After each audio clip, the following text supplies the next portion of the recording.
Welcome back to On the Mind. I'm Austin. I'm drunken. What a great Gets him start. every time. Every single time. We're going to be talking about the G20 Summit today. And boy, was that a doozy. Let's just start with the most prominent thing in both of our minds, actually. It wasn't even the summit itself. It was actually the protests surrounding it. Right. For those of you who don't know, this meeting, which is among the leaders of the world's 20 largest economies, was held in Hamburg, Germany. And Hamburg is an interesting city in that it has long been a hotbed of very leftist protest.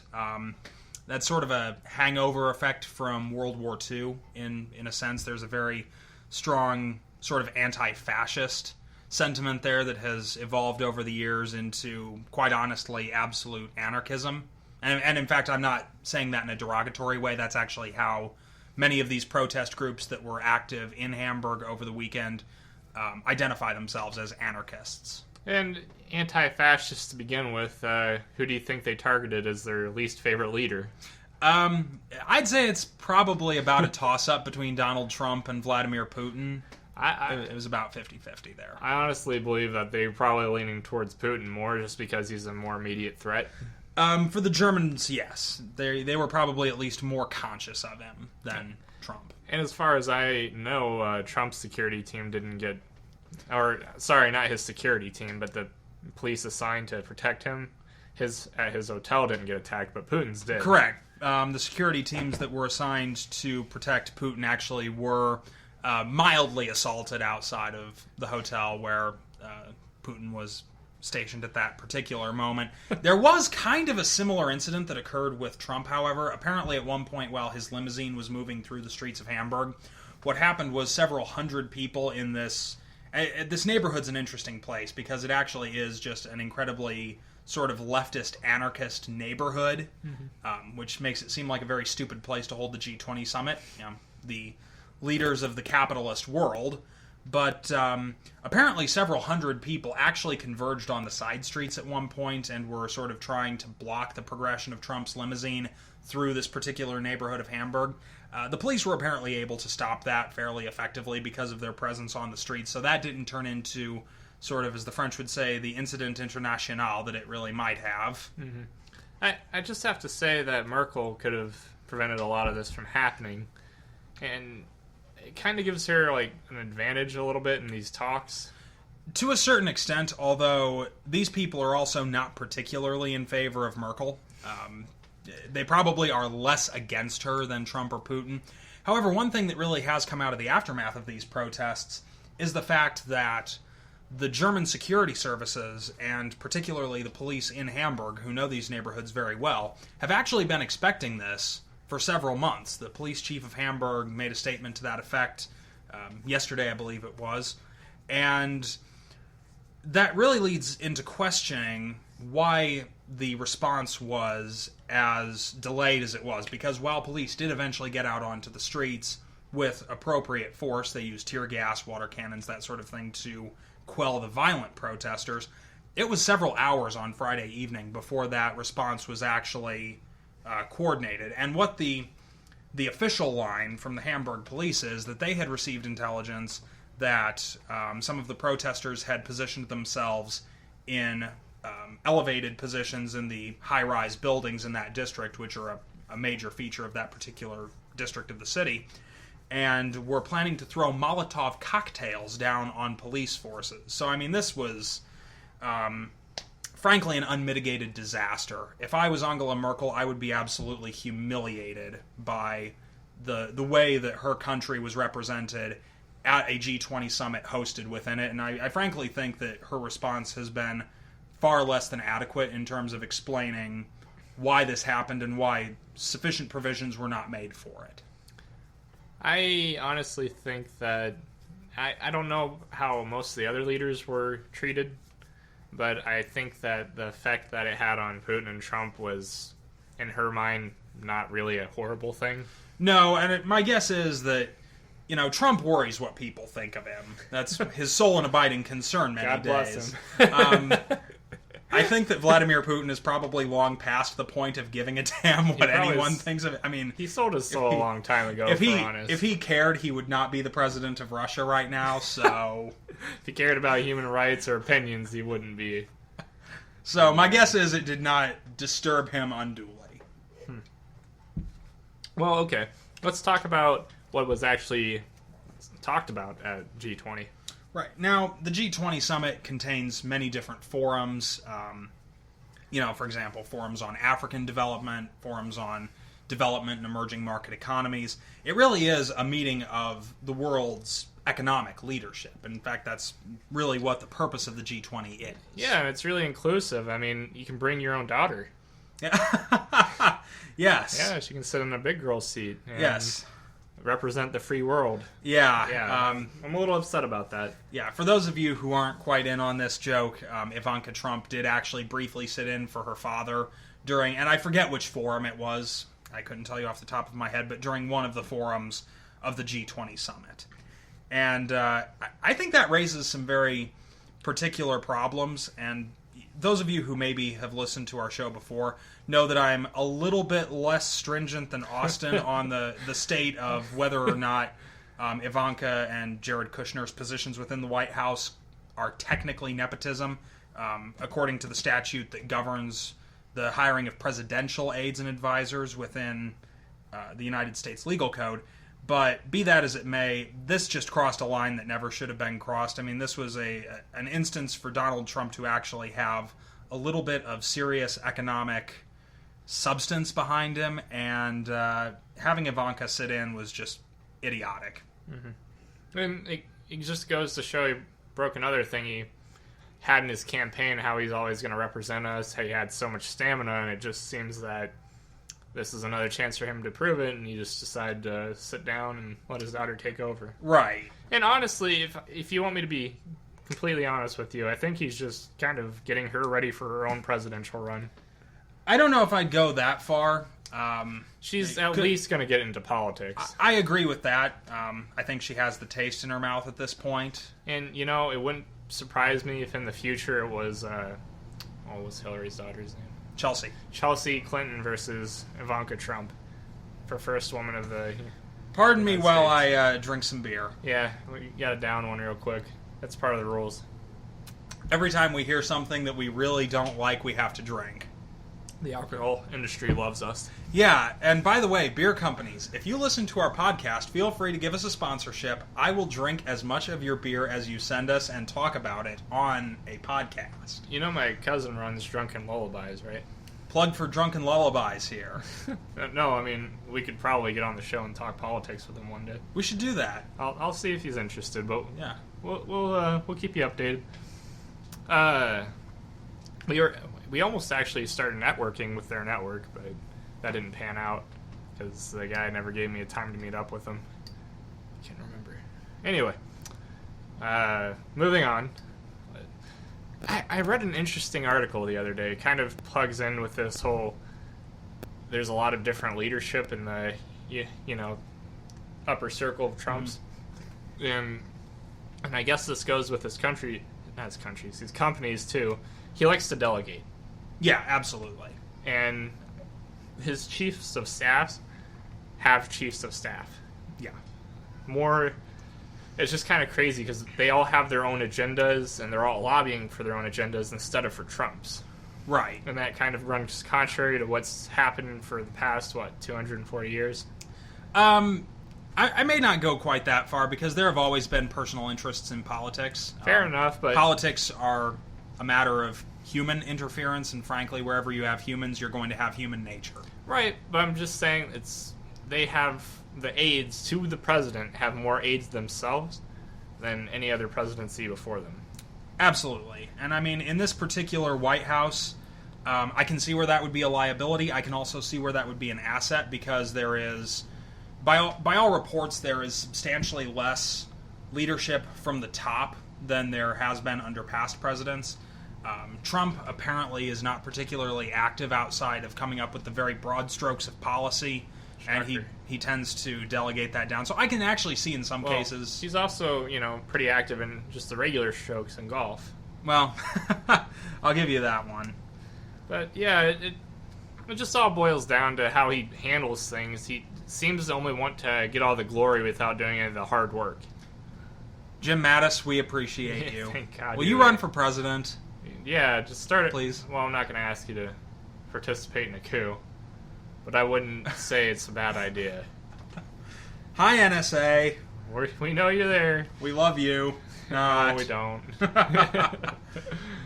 So, returning to the G20 Summit, I suppose we probably ought to discuss the single great facet of the G20 Summit that everyone was talking about, everyone was interested in, everyone was speculating about and talking about. The reason they have to speculate about it is because it wasn't officially recorded. True. It was, of course, we're talking about Trump's meeting with Vladimir Putin, his first since the presidency. Correct. First meeting ever, in fact. I don't believe they've ever... They've met before, at least according to Trump. Okay. At the Miss Universe thing. I guess that's true. Certainly never in a political Never in a political path. No. But in a business one, yes. Right, correct. So, they met, and there were only 4 people in the room, I want to say. 4 other people in the room besides the 2 of them. I want to say One was Lavrov. Right. Tillerson and Lavrov were both there, and for those of you who don't know, Sergei Lavrov is Russia's state minister, effectively the equivalent of the Secretary of State in our country. Which is Rex Tillerson. Correct.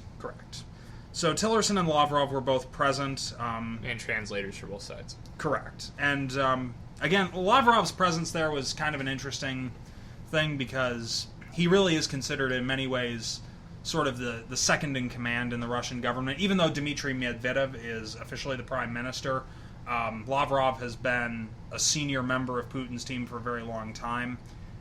And he's actually considered by many in the West to be sort of a neutral figure in a lot of ways. So his presence there was an interesting addition, let's say that. They thought that out. They really did. Oh, yeah. And I want to point out that Russia had over 80-plus years of experience with foreign affairs in the room, and I'm not counting the translator. Right. And the U.S. had less than a year total. Right. And devil is due. Putin is, in terms of his ability to think through geopolitical problems, a very extraordinary person in terms of... In terms of playing the great game of international chess, he is an A-level player. And don't take that as a personal compliment. It's just, devil words do. I was going to say, the there's no point in denying the truth on that one. Right, and I can't speak for Duncan with this, but he's honestly a deplorable person when it comes to domestic, at least. I hate him less than you do, I think, but I certainly have some very major issues with his domestic policies. When it comes to U.S. morals, our ethics and stuff, we do value liberty, even if less nowadays. And I completely agree with you there, although the only reason I would say I hate him a little bit less than you do is just based on historical context in Russia and Putin's place in that historical context. Okay, for the past century, I'll give you it's that. Not really comparing apples to apples. Right, okay, fair enough. Still, anyone that'll defend Stalin, yeah, probably not a good dude. Agreed. All right. Well, anything else on the G20? Well, in terms of the meeting between the 2 of them, what was discussed, according to the primary source on this is Rex Tillerson, who made an extended statement afterwards. The 2 apparently... I have to give him his credit where it's due. He's doing a better job than I expected him to. Yeah. He's really trying to do his job right, and for him to go out and do that, knowing that people were going to talk about it, that was smart on his part. Correct. So, according to Tillerson's statement, the 2 discussed first the alleged electoral hacking as the first topic of discussion at length. No resolution was really reached on that, and no one expected it to be. Frankly, I think a lot of people were surprised it was even discussed. Yeah, I will say that I just kind of expected both of them to ignore that. I'll be honest, I don't really care one way or another, because it was just so obvious that no resolution was going to come out of that discussing it was largely meaningless to start with. I will say that it was kind of an olive branch from Trump to even bring it up. I'll give you that one, but it was more symbolic than practical. And that's what an olive branch really is. Right. But after that, they did progress to some more substantive issues. Syria, in particular. There's currently a holding ceasefire in southwestern Syria that was announced at that meeting with the Jordanians as a party to the treaty that I get the idea had probably been in the works for a little while, because I can't imagine how they could have lined up Jordanian support for it on the fly. They talked about both cooperating raiding and no-fly zones, too. Correct. Which, with Russia cooperating might work, maybe. Yeah. But it's still kind of... At this stage in the war, it might actually have some usefulness, just because everyone who's involved in the combat there is utterly sick of fighting. Yeah. Yeah. Frankly, at this point, inertia has probably run out on this conflict, so I think if you can get some no-fly and no-combat zones put into place, maybe at this point it will actually have some real effect, whereas it didn't a couple of years ago. Past that point, they also discussed, I get the idea very briefly from what Tillerson said, the matter of both the Ukrainian low-level conflicts in the Donbass Valley region that are ongoing, and also the North Korean situation, which oddly has been a major point for the Trump administration amid all of these many other scandals. The North Korean situation, although mostly what Trump does is talk tough and doesn't really accomplish much of anything on that particular issue. In the North Korea issue. And they both have shitty hair. And they both talk like children. Yeah, pretty much. Anyway, it's going to be interesting to see how Asia plays into this administration, because that seems to be where most of it's focused on. I know Russia is also in Europe, but most of the landmass predominantly Asian. Yeah. So it's going to be interesting to see how they handle that. Yeah. Traditionally, America has dealt with Europe as a whole. If you look back through our history, which is brief compared to most countries, if we're honest, but still, our foreign policy has been focused around Europe and building relations with them. We have to start recognizing that Russia, China, India are huge economies that are emerging. Right, and I'll point out in particular India. Yeah. India is a country that, in my opinion, we really need to be cultivating improved relations with, because right now, what used to be sort of the global military chess game that we're so familiar with from the Cold War era has become a very similar game played in economics. And right now, Russia is very strongly cultivating the Indian market. They've signed military technical agreements with them in the last couple of years. Russia's investing in infrastructure. They even at one point actually leased them a nuclear submarine. Wow. Yeah. That's actually pretty big. Yeah, it was a major contribution to India's military, which is a little outdated to say the least. Yeah. Not having been in a major war in quite some time, and even then only with Pakistan. That's kind of insane to me. I actually read up on that conflict, but anyway, let's just look at closing statements right now. All in all, other than the Ivanka moment, I was kind of overwhelmed by Trump, because instead of, trying to dig that bar even deeper into the ground, he actually tried to rise above it. Yeah. So, we'll get more into the nepotism angle later, I guess. I don't know. It still frustrates me to no end, but I'm pretty pleased with Tillerson at least attempting to do his job correctly. Right. On my end, I'm as impressed with the G20 Summit as I'm really capable of being. To be honest, these meetings don't usually produce a great deal of pragmatic work. They are in many ways symbolic. Sometimes some discussions take place that can have useful pragmatic consequences later on.